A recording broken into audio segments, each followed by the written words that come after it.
While researching this week's problem, we were reminded of the following problem. You're in a dark room.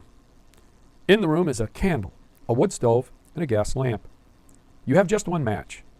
What would you light first? The answer, of course, is the match. But let's get back to this week's problem. We have these outlined shapes that are supposed to represent matches. Matches burn from the fat end down to the other end.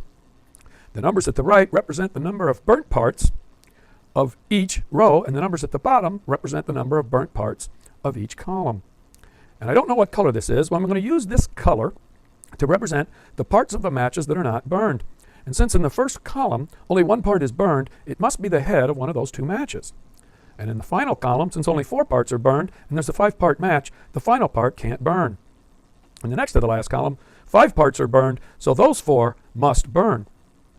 And then this is the only way to finish up the final row.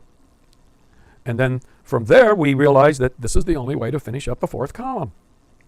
And then we go to the 2nd column, and once again, there's only 2 parts burned and there's a 3-part match, so the final part can't burn. And then, since there's a 5 parts burned in the 3rd column, the head of that match shown must be burned, and from that information we can finish up the next to the last row. And from that information we can finish up the final column as shown. And since the back end of the top right match is burned, the front end must burn, and that allows us to finish up the next to the last column. And since 3 parts are burned up at the top, there's a match up there that will never be lit at all, and we have another row figured out.